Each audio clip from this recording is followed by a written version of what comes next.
Hello and welcome to Autism Specialty Care Education Series, which has been brought to you by India Autism Center and Neuroabilities Healthcare. Through this webinar series, we hope to cover a wide range of topics and provide comprehensive, evidence-based information to assist educators and families in developing effective educational programming for their children and students with ASD. Today's webinar is by Dr. Hilary Murphy. Dr. Murphy is a licensed clinical psychologist and formerly trained pediatric neuropsychologist with specialization in neuropsychological assessment of developmental and medical disorders. Thank you so much. I'm so excited to be here with everyone this evening. So I'm going to quickly share my screen so that we can follow along with the presentation. Now, one of the things that I always like to begin my talks with is discussing what a neuropsychologist is, because invariably whenever I have a client come into my office, the first question I usually start with is, do you know who I am, what I do, and what today is going to look like for you? And either I get a little bit of a blank stare, or I have people saying, I'm really not sure what exactly we're going to be doing and how you fit into the evaluation process. So a neuropsychologist is essentially tasked with looking at all areas of cognitive functioning, including general intellectual skills. We look at language, both expressively, receptively. We look at the social use of language, fine motor and visual spatial skills, processing speed, attention and executive control, essentially what we're going to be talking about in depth today, memory, academic performance, and social emotional functioning. And we take all of that information and put it together to devise treatment programs for individuals from adolescents, young children, adults, to make school a little bit easier, to make home life a little bit easier, to help the individuals who come into our practice to achieve the goals that they have set for themselves. Now, when we talk about executive functioning, it's important to point out that it's a very wide-ranging term. It encompasses a lot of different skills, and within the academic community, there's a lot of discussion and some controversy as to what exactly executive functioning means.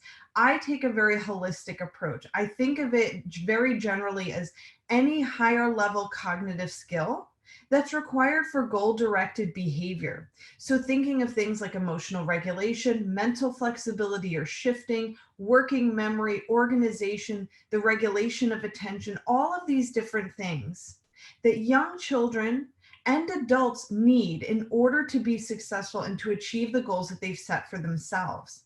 Now, as we'll discover throughout the talk, we see this developing along the lifespan. We really see a lot of spurts of growth in these cognitive skills that start as early as infancy and continue throughout our young adulthood and adulthood. And it's why for some people we can see this uneven pattern of development, and why sometimes otherwise very capable individuals can struggle. And I think the reason I like to talk about this subject is that for many parents who come into my practice, they'll talk about the fact that they just don't know why their child isn't hitting the mark, why they've done all of these other things to help to support them. And for some instances, the children will talk to me about the fact that, I don't know why I just can't get it together, if you will, why I just can't meet the expectations that are being laid out for me. And in some instances, it's because some of these skills aren't fully developed. Now, the reason that I like to talk about this in the context of ADHD and autism is that we know that for children with autism, these deficits in attention and executive control tend to come part and parcel with that diagnosis. So much so that years ago, and really up until more recently, it was essentially considered that you couldn't diagnose ADHD and autism together. These difficulties were so pervasive that you would expect a child with autism to have some level of attentional impairment. And there's still some discussion there about how much impairment we have to have a comorbid diagnosis. But certainly we know that for many individuals, even generally neurotypical people, we can benefit from better understanding these facets of executive functioning, how they contribute to our achievement, both scholastically and academically, as well as just social, emotionally, and interpersonally, and just better understanding that everyone develops at a different rate, and we can help to support children to build these skills over time, because we know that for executive functioning in particular, the best thing that we can do is to build these skills and to model them. A lot of times I like to emphasize to parents that you have gotten through adulthood and you've developed your own methods for managing your organizational and career expectations. Well, we have to model that for our children, both in the classroom and at home. So let's jump on into what I want to discuss today. Now, like I said before, there are a lot of different skills that fall under the umbrella term of executive functioning. These are some of the most common ones that you'll come across both in the educational literature and in just general kind of pop psychology, if you will, in the common kind of language. And they include things like planning, time management, behavior monitoring, and you'll see that they range from the more concrete organizational skills, like how do I organize a calendar? How do I plan for a long-term assignment? To more social emotional, being aware of how our behavior impacts those around us. Now, we're going to talk about some of these things in more detail, but I always like to start with the fact that we see different skills manifesting differently either at home or in school, so either academically or socially. And that tends to be how I think about these things. It's not just in school that we see them occurring in a lot of different contexts, and they can look different. So a lot of times when I'm talking with parents, the reports that I'm getting about what's hard at home are going to be very different about what's difficult at school. Now, I had mentioned a couple minutes ago that this is something that develops throughout the lifespan. For many years, there was this misconception that executive functioning in particular really didn't, come online, if you will, until much later in adolescence and childhood. And we really know that that's not 100% true, that the foundational elements of these skills start to develop as early as infancy. So if you've ever seen a baby, a young child looking at something like, I always think of the example of a mobile, above a baby's head, or a baby attending to someone in their environment. If you're cooing at them and talking to them and they're looking right at you, they're paying attention to you. Well, that's attention regulation. That's that baby focusing on you and you alone and ignoring other things in their environment. Well, that's a foundational skill that later then adds to what we think of as sustained attention in adolescence and childhood. What we also know is that as this develops over time, we see different spurts. So these kind of growth spurts, if you will, in these skills, they tend to occur around preschool, surprisingly enough, and then later elementary school. And for many students, it's interesting that this then corresponds with the increased demands we have academically for them. In late elementary school and in early middle school, oftentimes we're expecting children to become more independent. We want them to know what's expected of them. We want them to be able to complete their household chores without being told several times, to know certain routines, to be able to recognize when their actions may have a negative impact on those around them. And again, if we're thinking of the context of autism and ADHD, we know that those are areas that are very difficult for these children. So this is why when we're starting to see issues crop up, we look at certain developmental periods. Oftentimes when we're assessing something like autism, we talk a lot about the period of time between the ages of 4 and 5. And a big piece of that is that we know that there's a tremendous amount of psychological and cognitive growth that occurs there. And it's also the first time that we can see some of these more subtle issues starting to emerge. Difficulties making friendships with other children, following routines, whether that's in daycare or at home. And again, if we think of why we develop certain measures the way we did, well, this is why. We know that it's something that happens over the lifespan. It's not that a young adult wakes up on their 18th birthday and suddenly they have all of these new skills. They're things that slowly develop over time. And it's why when we start talking about some of the interventions and treatments that we can try to put into place, it's why it's important that we intervene early on, because the earlier we build a skill, the longer the child has to develop that and use it in their life more generally.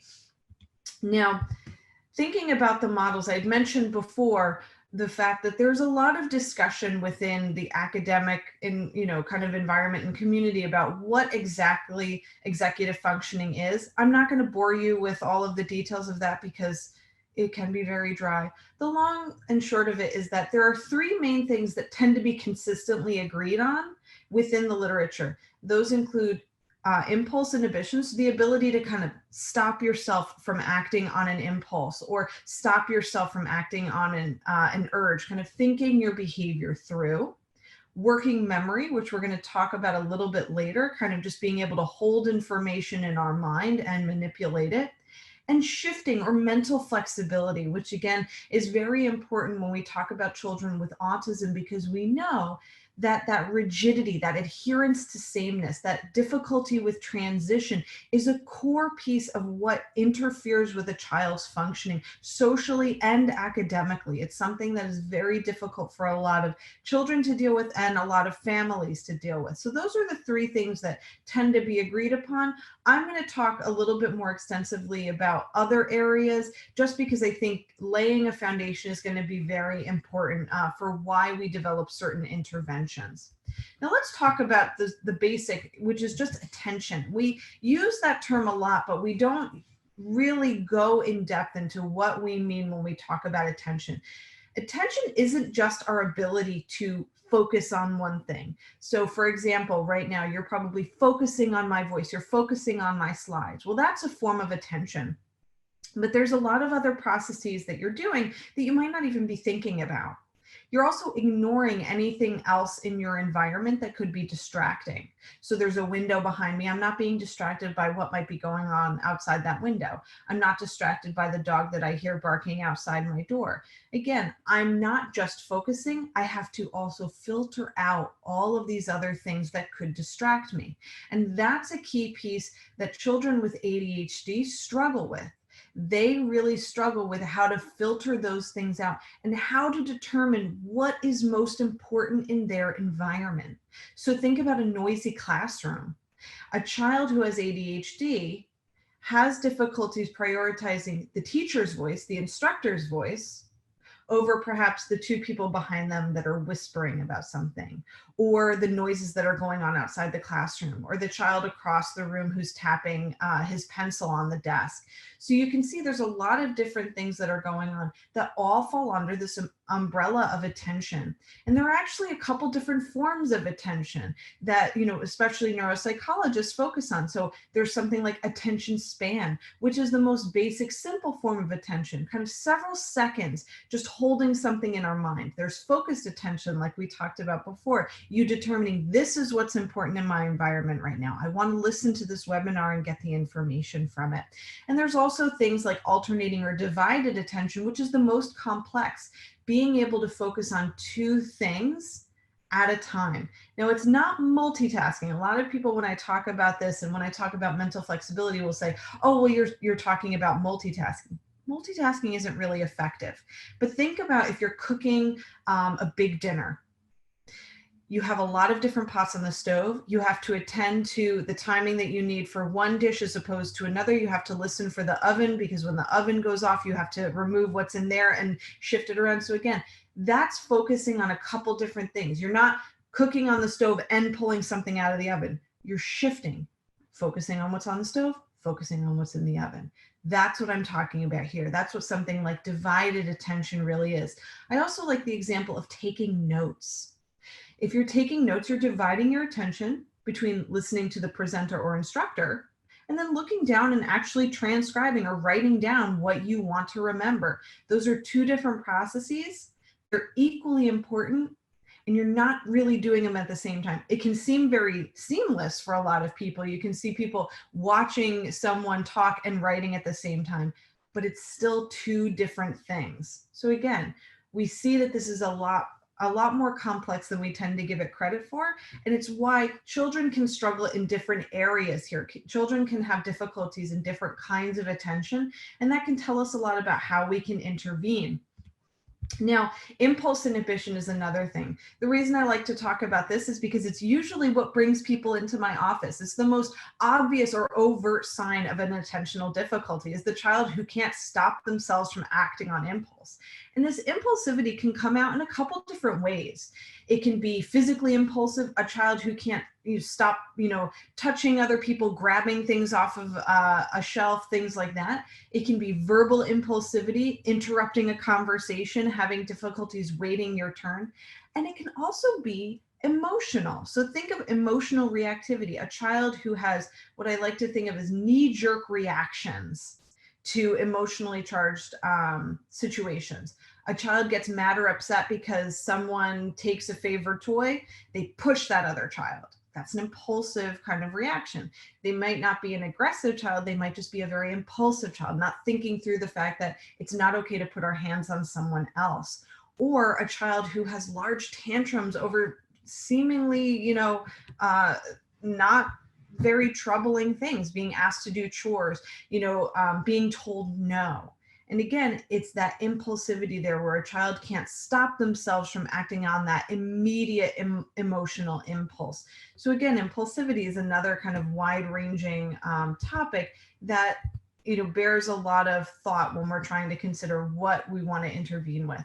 Monitoring is another part, and there's two facets to this. There's performance monitoring, which I think of as being very academic skills based. It's knowing how well we are doing a particular task. So a child who is monitoring how well they're completing a writing assignment, going back and checking their work, making sure that they have accurate capitalization or punctuation, that they're writing appropriately. They're not just rushing through it, they're actually making sure that they're doing a good job. And the other piece of that is behavioral monitoring, understanding that our actions cause reactions in other people. Now, we don't always think about this, but whenever we're talking or engaging with others, we're watching their reactions and we change our behavior based on what they do. Say, for example, I was presenting to everyone in person. And as I was talking, people were looking away, they were looking disinterested, maybe they were giving me these nonverbal cues that they weren't engaged. I might change the way that I'm presenting in order to get their attention back.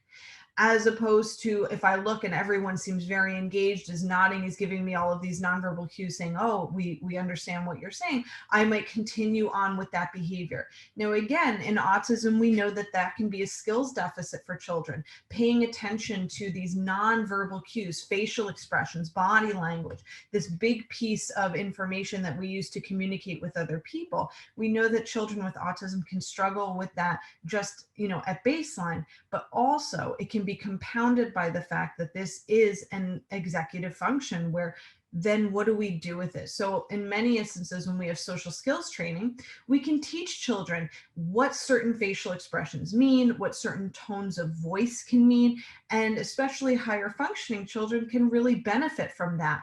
But then it becomes, what do I do with that information? And that's where some of the behavioral monitoring comes in. And it can be a little bit more difficult and a little bit more nuanced to teach them what exactly we do.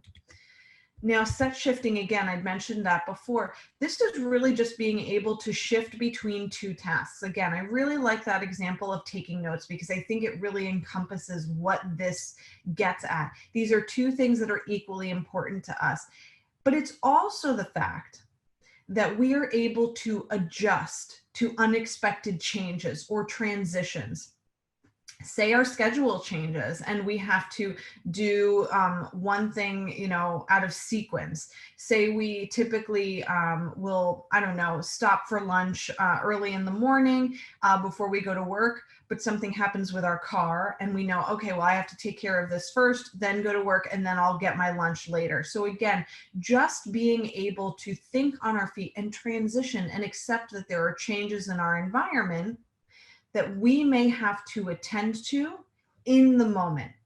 And again, that ability to be mentally flexible is a core feature of autism, where children will struggle with, how do we make this transition? This is where a lot of parents will talk to me about big tantrum behaviors, because a child becomes upset and frustrated if there are small changes to their daily routine. They do well when we kind of stick with what we know, but we all know that life doesn't always work that way. So being able to teach children, what do we do when the routine changes, is a big piece here. Yes, we want to kind of establish some sense of predictability because some pieces of this can come from anxiety in children with autism. It becomes very upsetting and anxiety producing that things change and we don't understand why. But we want to build in the coping skills for what to do when that happens so that a child doesn't become incapacitated, doesn't really get upset and not know what to do. And now working memory. Working memory is a huge part of executive functioning. It serves a lot of different purposes and it has a couple different component parts. Essentially, there's one piece, the phonological loop, that works primarily with auditory information. Think of remembering a phone number that someone says to you, just holding it in your mind, maybe repeating it a couple times until we can get to the phone and dial it. There's also the visual spatial sketchpad, which deals with more nonverbal information. Think like mental math, being able to quickly calculate change in our head. There's also the episodic buffer. This is essentially the holding place where any information is stored until it is either forgotten or it's transferred to long-term memory. So our brains kind of hold information. Let's go back to that example of the phone number for a second. Say we repeat that over and over and over and over again. We rehearse it. Well, then that's going to get translated into our long-term memory because we've practiced it over time. It's why we have that idea of like practice makes perfect. We want to go over the information we've learned previously to make sure that we remember it over time. Well, same thing here. This is where the information is stored until it gets to long-term memory. And all of these processes are kind of overseen by what's thought of as the central executive, essentially the highest functioning piece that either stores things in different areas, kind of determines, okay, we've been rehearsing this information, it's time to move it into long-term storage, but also manages all of the information that's coming in. So we know that there's a lot of processes here that are all kind of functioning together. And again, a lot of times we're not thinking about these things. They happen seamlessly. We only pay attention to them when we struggle with it. We only pay attention when it's something that gets in our way. And it's also why for many individuals who come into my practice and we'll talk about attentional weaknesses, they'll say, I feel like I have a memory problem. I feel like I forget things a lot. Well, it's usually not a memory issue. It's more often an attentional issue that perhaps we didn't rehearse the information enough or we weren't paying attention enough to begin with. So we never really learned it effectively at the get-go. So many times I say to parents, it's not the fact that your child has a memory deficit. Those are pretty rare in children. It's more the fact that the attention is getting in the way. We have the capacity to remember, but we're not learning effectively. Now, task initiation is another big one, especially for older kids. A lot of times parents will come into me and say, oh my gosh, I have to repeat myself so many times to get them to start something. Something as simple as take out the garbage or take care of your room and clean things up or get started on your homework. It becomes a battleground because I always have to prompt them and they won't start anything unless I'm standing right there. And a lot of parents will say to me, I don't understand because if they just got started on it, if they just did it, it would be done. It would take less time. And there's a couple different features of task initiation. It seems very simple. Just get started on it. If we have to get something done, let's get it done. But there are a couple different levels that can, explain some interference here. So task initiation is just being able to get started on the things that we have to finish without prompting. As adults, we know that we have to do that all the time. If I have to get my laundry done, well, I have to go down and finish it. If I have to get a certain report done for work, well, I have to finish it. And I don't need someone standing over me reminding me that I have to do it. Now, a lot of times children who have weaknesses in task initiation seem oppositional. They seem defiant. And this causes a lot of tension in the household.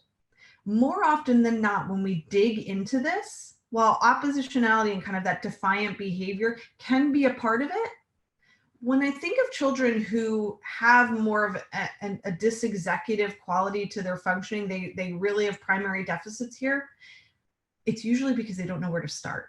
So let's take the example of cleaning your room. When parents come to me and they'll say, oh my gosh, they procrastinate. All that I've said is clean your room. So I want them to go in and clean their room. To a child, they might stand in front of a messy room and not know where to start. Do I start with the clothes that are on the floor? Do I put away my toys? Do I organize my laundry? Do I put everything in the closet and just hope that mom doesn't open the door here? Again, it seems like a bigger task. But if we break it down and say, I want you to go in and take all of the clothes that are on your floor and put them in the hamper, that's a direct thing. So breaking things down in some instances can be very helpful for these kids. But there's also the idea that for people who procrastinate, people who put things off until the last minute, there's this disconnect, this difficulty in estimating how much time we have to do something and how much time it actually takes. That's a big part of it. People really will believe that they can do something much faster than they really can. So let's go back to the example of a student with, let's say, a book report or an assignment for school. They might look at that assignment and say, I could do that in 10 minutes. When in reality, it's a research paper. And a research paper takes a lot more than 10 minutes.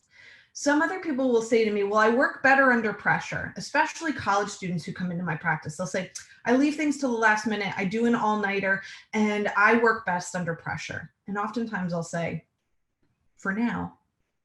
Because eventually what we know is that these skills that we've built over time, perhaps what got us through elementary school or high school, secondary school, stop being useful once we hit the level of a university or a college. It's not effective. And it's why a lot of times students who are very, very bright, very capable, who can get through the academic work really start to struggle. I see this a lot in my practice. And usually that's because we want to put things off because they make us anxious. Let's face it, none of us are like, oh, you know what I would like to spend my weekend doing? Oh, you know, an assignment for work or an assignment for school. But also we have to remember that there's a piece here that involves anxiety, and we'll get to that in 1 minute.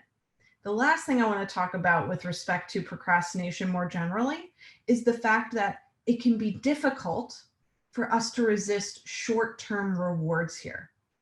What do I mean by that? Well, we can get distracted by other things. Let's go back to the cleaning the room example. Child might start cleaning their room, then say, I'm going to take a break and go on Facebook or Instagram or whatever. I'm going to play my video games for a couple minutes, a highly distracting task. And guess what? That becomes a time suck. So we'll focus on these short-term rewards rather than getting something done and then rewarding ourselves. And that's why when we talk about taking breaks a little bit later on, when we get to intervention, I'm going to be very specific about what those breaks should include. And anyone who's kind of worked on a college level project or has seen a student work on that knows the minute that we get on our cell phone or something distracting, it's over. We're done. All of a sudden we look up, it's been 45 minutes and we don't have anything done.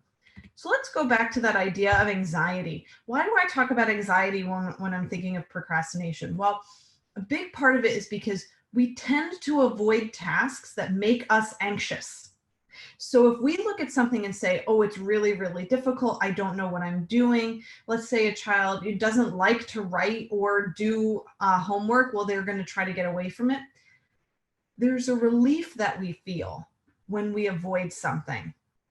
And it's that sense of relief that starts to make us avoid things over and over again. Think of the example if you have plans with someone and you really don't want to go, and then suddenly they cancel those plans. It's like, oh, it's such a sense of relief, right?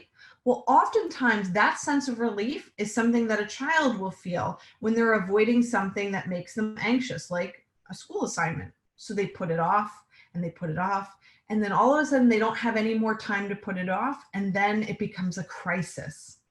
And it's because they are continuously reinforced. They seek that feeling of relief of putting something off because they don't want to have to do it. And again, this isn't a child being defiant. And oftentimes it's not something that's conscious. The child doesn't know that that's what's causing them to put things off. They just know it makes me anxious. I don't want to think about it. So I'm not going to think about it right now. I'll deal with it tomorrow. I'll deal with it tomorrow. And again, then tomorrow becomes the next day, the next day, the next day. And we have a child who never gets anything done. Now, with respect to academics, we know that these executive functions start to have a really significant effect on academic performance as early as first grade. It's not just the fact that these are the skills that help a child plan for long-term assignments, check over their work for mistakes, keep in mind how well they're performing as they go, also organizing themselves, knowing where their pens, pencils, rulers, where their homework assignments are in their book bag, things like that. It's also the fact that as children get older and as academic demands increase, we see the demand for executive functioning start to increase also. So in the example of reading, when we're reading a chapter book, a child has to hold all of the plot information in their working memory. So they have to know who's in the book, what's going on. They have to rely on long-term memory to make predictions about what might happen next in their abstract reasoning skills. They have to focus on the book and ignore everything else that's going on around them. You can see all of these processes working as one so that a child just can read a chapter in a book. And if you have any deficit at any level of that functioning, say a child is distracted by something, well, then they're going to really struggle. And this is oftentimes the child who will come in and their reading scores are fine, but they'll say, I have to reread things several times just to get to understand what's going on. Or I get to the end of the page and I don't know what I was reading. I kind of lost my place. It's because there's an executive functioning deficit. Same thing with writing. Written expression is very demanding because a child has to decide what to write about, has to put all of the points in their essay. They have to, again, pay attention and ignore distractions. And also, it's our working memory skills that keep all of this information in our brain as we transcribe it, as we actually write it. So if you've ever been sitting at your computer kind of trying to figure out how to word something, it's all your working memory putting those sentences together. And if you have weaknesses there, it's going to take you longer. It's going to be more effortful. So again, it's not that a child can't do it. It's not that a child has a learning deficit. It's that it is far more effortful because the executive functioning skills aren't there. And the same thing with mathematics, especially when we get to multi-step equations. I see so many kids who are very capable in math, but when they have to, let's say, read a word problem and decide what the most appropriate operation is, or sequence their steps, or write neatly so that they don't miss a step, that's where I see the issues. And that's coming from the kind of executive functioning domain. So we've talked about some of the academic impacts here. So it's not just the fact that they can't manage their workload, they can be forgetful. These are the children who will walk in and think that something is due on Tuesday when it was due on Monday. And they're just like, oh my goodness. Like I think of the deer in headlights example, a child that just stands there and is like, oh my goodness. And again, for many individuals, it can cause a lot of anxiety and a lot of frustration from adults and the people in their lives, because these are otherwise capable children. And children can sense when we as adults are getting frustrated. Parents will say, why can't you just get this done? Teachers will say, you're not paying attention, you're not doing your best, you're not giving me your best effort. And this is why a lot of times kids will come in and talk to me about feeling anxious. And again, when we have a child who has autism and ADHD, we see this becoming very, very difficult because they have a dual diagnosis. And this is something that's getting in their way despite having other areas of strength. So let's talk about what we can do about it, kind of wrapping it up. And a lot of my interventions here, they're a little bit general because every child is different. Every child is going to need a different level of support depending on their level of functioning. So when I thought about how we could best support them, I tried to give as many recommendations that I can from the perspective of the classroom and the perspective of what we can do at home. And the first part of it, I think, is establishing what are the strengths that a child has and how can we build advocacy? How can we teach them when it's time to ask for help? Because a lot of parents will say to me, I don't want my child to be dependent on me. I don't want them to learn that they have to have someone sitting next to them. I want them to be more independent in using these strategies. And that's appropriate as kids get older. But at first, they're going to need a lot of help and they need to feel comfortable asking for help. Because when we think about the fact that some kids may already be walking in feeling nervous, feeling bad about themselves, feeling like, oh, I just don't try hard enough, I'm lazy, I'm not motivated, whatever they start to call themselves, they're less likely to ask for help. They're more likely to give up. So we want to say, I'm here to help you, and I'm here to teach you what you can do to get around this. And part of that is advocacy. So having a child feel comfortable asking for help from teachers or from parents, building on our strengths and emphasizing when a student is using the strategies we're teaching them. Hey, I saw that you filled out your homework log today. Nice job. You know, oh, you got your homework done. I didn't even have to remind you. Great job. Little things like that, that again, can just help to build up a child's self-esteem and also praise them for doing a good job. We all like praise. We like when people recognize that we're working hard. Well, children are no different. And also connections, having this accepting environment for a lot of different learners and knowing that students are going to develop these skills at their own pace, even when we're helping them, even when we're assisting them. It's going to take time for these kids to build these behaviors, and that's okay. That's absolutely normal. Now, within the classroom, a lot of times I think of things like preferential seating. If we have a child who we know is highly distractible, where the best place to put them is close to the teacher, where the teacher can keep an eye on them, where they can see, is this a, you know, is this person, you know, staring at the window, or are they paying attention to me? Having nonverbal cues. Again, we don't want to punish a child who's getting distracted, but we also want to make sure that we can refocus them. And a lot of strategies from teachers that I've talked to in the past, they'll say to the, you know, kind of pull the child aside and say, when it looks like you're not paying attention, I'm going to walk past your desk and I'm just going to tap my hand on your desk. And that means I want you to focus. Well, that's a really powerful cue because it doesn't single a child out, but it also recognizes, let's say the child's looking around the room and really not paying attention. It's time to focus. Allow for motor breaks. That can be class-wide. That can be giving this child little tasks to do around the classroom, like passing out pens or pencils, taking messages down to the office, anything like that where a child can get up and move around. Because again, we expect kids to sit and pay attention for long periods of time. And I know as an adult, that can be difficult for me, but I have the luxury of being able to stand up at my desk, stretch when I need to, and things like that. Well, children are no different. So knowing that a child may have to get up and move around, and if we give them little tasks to do, it also gives us a nice opportunity to praise them for when they're doing a good job, which can be very, very powerful. We know that a lot of children who have these kinds of behaviors, well, they really start to get a lot of negative feedback from their environment. They're more likely to be the kid that a teacher may be disciplining or a parent may be disciplining because they're not paying attention, because they're not on task. So this gives them a nice opportunity to get some positive praise so that their interactions aren't, you know, very negative with the adults in their lives. Having lists and visual aids. Multi-step instructions are hard for kids who have working memory issues. So having a consistent classroom routine that's displayed on the board, or having a visual schedule, particularly for children with autism, can really help. And a lot of times just having different icons that represent different things in their day. You know, we're going to do reading, then math, then spelling. Well, having little things that represent that. And then also, if there's a change in the schedule, we can use that visual schedule to model that. And we'll talk about some other interventions working with mental flexibility in a moment. Having students repeat back to us what they've heard to make sure that they understand and they didn't miss out on any instructions, and also using things like a backpack checklist. We as adults use to-do lists all the time. I see people using planners or apps on their phone. Well, kids should be taught to use a lot of those things because, again, it's building the skills now so that when they're an adolescent and adult, they already have the hang of it. We don't have to wait until adulthood for kids to learn how to use some of these organizational strategies.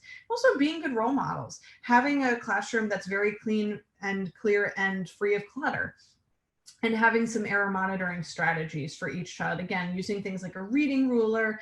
If a child misses the operation sign when doing math, circling or highlighting that, just little things to help them to organize their thoughts and ideas.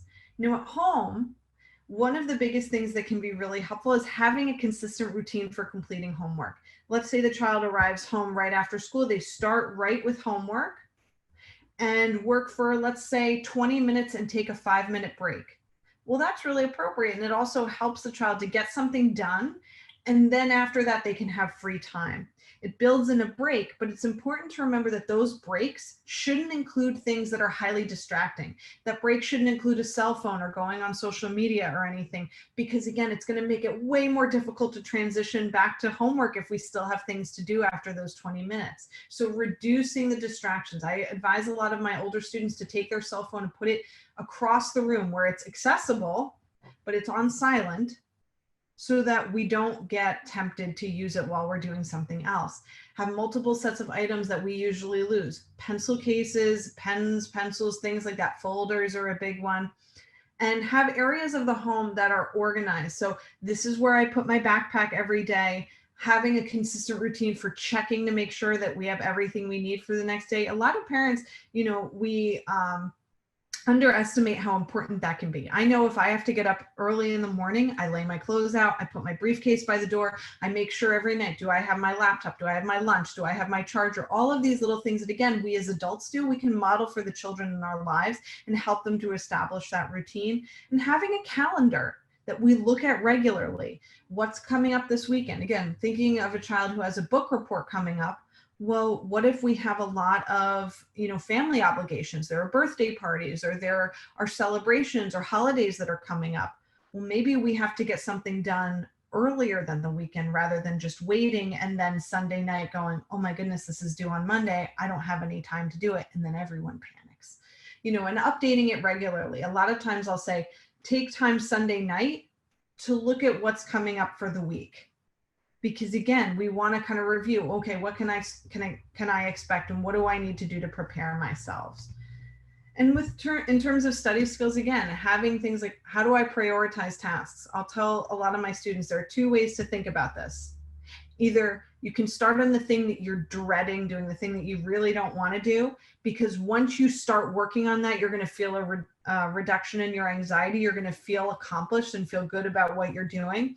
Or you can start out with some of the faster, easier things just to get them off your to-do list. And it can depend on what we need to get done. If that, task that we're kind of dreading or that's making us anxious is something that's due tomorrow, well, we should get that done and then leave other things to the side. Again, teaching children how to prioritize what's important and breaking it down is very, very, very important for these kids, because most of the time when they just don't get started, it's not because they don't want to, it's because they just don't know where to start.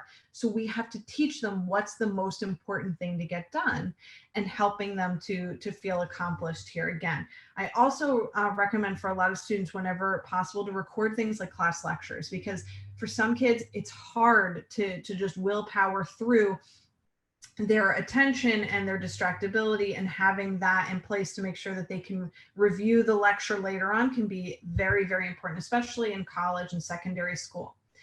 Now, with respect to some of the cognitive flexibility piece, I've mentioned the visual schedule, but this can also be used so that a student can learn what we think of as subroutines. Let's take the example of a morning routine. We wake up, we brush our teeth, we get changed, we have breakfast, we pack our backpack, we go to school. Well, let's say a child wakes up a little bit late and we have to switch things around a little bit, or things get hectic and let's say mom has to leave a little bit early, so we have to do things in a different routine. Well, that can be an area where a child can get very upset, flustered, frustrated, and then we have a tantrum. So if we know that tomorrow's going to be a change in routine, maybe the night before we go over it and say, remember, tomorrow's going to be different. We're going to wake up, we're going to have breakfast, we're going to get ready, pack our backpack, and then leave. And again, those little things, those little shifts and changes, and as much time that we can give the child to adjust to that change, the better off we're going to be. I like the idea of having a 2-minute warning whenever we have to make a transition for these children, because again, we want to prevent a lot of the meltdowns and the difficulties, and letting a child know, here's a timer, you have 2 minutes, and then we're going to switch from, let's say, playing video games to going to art class or something like that. This way they are prepared, because a lot of parents will say to me, even if it's something that they want to do, it's the act of transitioning, being able to switch from one thing to another, that's very difficult. So giving them as much advance notice as possible and using something like a timer can be very, very effective. And also, an understanding that for a lot of these kids, it comes from a place of anxiety, that when things change, they're not sure how to cope with it and tolerate it. So having a very clear set of routines and letting them know, here's what you can expect for tomorrow. It's different. You have time to adjust to it, and you can always look back at your visual schedule. That can be very, very, very helpful to give them some time to adjust to that idea. Now, I want to thank the India Autism Center for allowing me to have some time for all of you today. We have some time for some questions, but thank you all for your time. I hope that this has been helpful. This has been educational, and I'm going to open the floor to any questions that have come through so that I can better explain some of these ideas. Thank you, Dr. Hilary Murphy.